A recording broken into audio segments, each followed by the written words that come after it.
আমাদের চাঁদাবাজদের ঠাঁই নাই, আবার চাঁদাবাজদেরকে আমরা আবার মনোনয়ন দিচ্ছি। এগুলো কিসের আলামত ভাই? এটা আপনি জনগণের কাছে বলেন, জনগণ বিচার করবে। আপনারা নির্বাচন করেন, নির্বাচন ভয় করি না আমরা।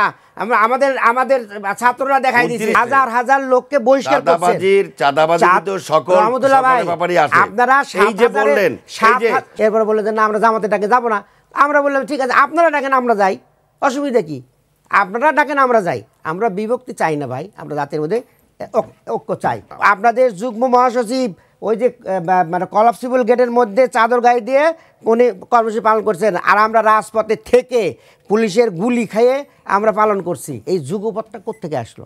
এই 22 সালের 10ই ডিসেম্বর যুগপথ শুরু হলো। এরপরে আমরা কি করব? আমরা মানে যুগপথ আন্দোলনের কর্মসূচি দিতে বলা হলো।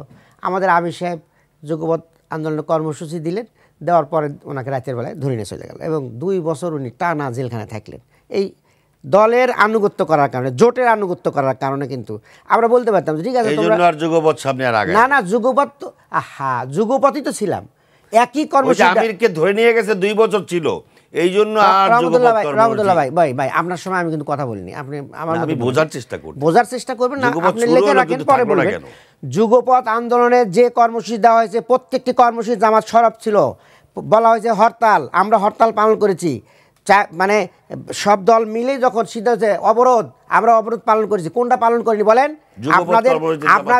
আপনাদের যুগ্ম মহাসচিব ওই যে মানে কলাপসিবল গেটের মধ্যে চাদর গায়ে দিয়ে উনি কর্মসূচি পালন করছেন, আর আমরা রাজপথে থেকে পুলিশের গুলি খেয়ে আমরা পালন করছি। বুঝছেন? আমরা বলছেন আমরা পালন করি নাই, পালন আমরা করেছি। এরপরে শোনেন, এরপরে বলছেন যে আমরা বিভক্তি 5 তারিখের পরে শুরু করলাম। বিভক্তি তো আপনারাই শুরু করছেন। এরপরেও দেখেন আমাদের আমির সাহেব উনি লন্ডনে গিয়েও কিন্তু তারেক সাহেবের সাথে মিটিং করে আসছে। বলেন তারেক সাহেবের সঙ্গে কোনো মিটিং জাতি জানে না, জাতি জানে বেগম খালেদা জিয়া তারেক সাহেবের বাসায় ছিলেন। খালেদা জিয়ার সাথে মিটিং হয়েছে, দেখতে গিয়েছিল ভাই। না হসপিটালে ম্যাডাম ছিলেন, ম্যাডামকে হসপিটালে দেখতে গিয়েছিল। ওখানে 3 জন, এখন 4 জনের মিটিং হয়েছে। 4 জনের মিটিং হয়েছে, বিএনপির 2 জন, জামাতের 2 জন, 4 জনের মিটিং হয়েছে। আচ্ছা এটা স্বীকার করেন না করেন সেটা আপনাদের ব্যাপার। মিটিং হয়েছে, তার মানে আমরা বিভক্তি আমরা সৃষ্টি করিনি, আমরা চেষ্টা করি। এরপর শোনেন, এরপরে এই যে লাস্ট মুহূর্তে যখন সরকার বললো যে আপনারা নিজেরা যদি আলোচনা করতে পারেন, আমাদের জামাতের পক্ষ থেকে বলা হলো যে ভাই আসেন আমরা বসি। এরপরে বললো যে না আমরা জামাতের ডাকে যাব না। আমরা বললাম ঠিক আছে আপনারা ডাকেন আমরা যাই, অসুবিধা কি? আপনারা ডাকেন আমরা যাই। আমরা বিভক্তি চাই না ভাই, আমরা জাতির মধ্যে ঐক্য চাই।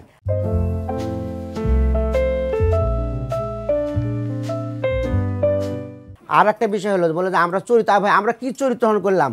আপনার লোকজন চাঁদাবাজি করছে, পত্রিকায় আসে, তো এটা কি আমাদের ব্যাপার বলেন তো? যে আপনারা চাঁদাবাজির কারণে, চাঁদাবাজি কিন্তু সবার ব্যাপারেই খবর আছে, হাজার হাজার লোককে বহিষ্কার করছেন। চাঁদাবাজি কিন্তু সকল ব্যাপারেই আছে। আপনারা এই যে বললেন 7,000-এর উপরে আপনারা বহিষ্কার করছেন, আবার ওই বহিষ্কারগুলো আবার ফিরে নিয়ে এসে আবার মনোনয়ন দিচ্ছেন। কিসের বহিষ্কার এগুলো? লোক দেখানো বহিষ্কার।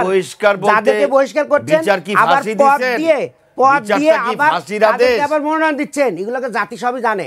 ফজলুর রহমানের সব কিছুই ফেরত দেওয়া হয়নি, এবার তাকে মনোনয়ন দেওয়া হয়ে গেছে ওই আপনার মানে কিশোরগঞ্জের।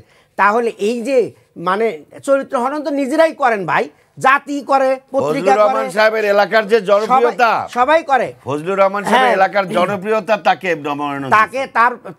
আপনারা কোন পদ কিছু দিলেন না, আবার তাকে মনোনয়ন দিলেন না। কোনো পদ লাগে না, আপনি তো যোগদান করে এই পরের দিন তাকে মনোনয়ন দিতে পারেন। আপনাদের দলীয় সকল পদ পদবি থেকে তাকে দিয়ে দিলেন, অব্যাহতি দিলেন, আবার তাকে আবার দিয়ে দিয়েছেন মনোনয়ন। তাহলে এগুলো জনগণের সাথে প্রতারণা করা কিছু না।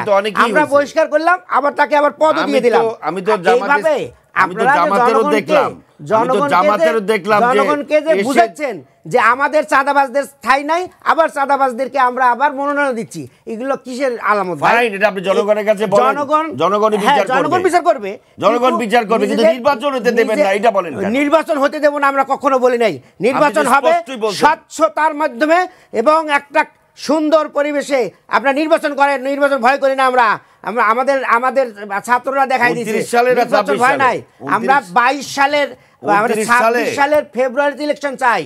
নিরপেক্ষ নির্বাচন করেন, সবকিছু করেন, আমাদের কোন আপত্তি। আমরা বলছি তো আমাদের ফেব্রুয়ারি লাগবে না, আমরা জানুয়ারিতেই করবো। আপনারা এগুলো ভিত্তি দিয়ে নেন, আইন টাইন করে করেন, অসুবিধা নাই তো।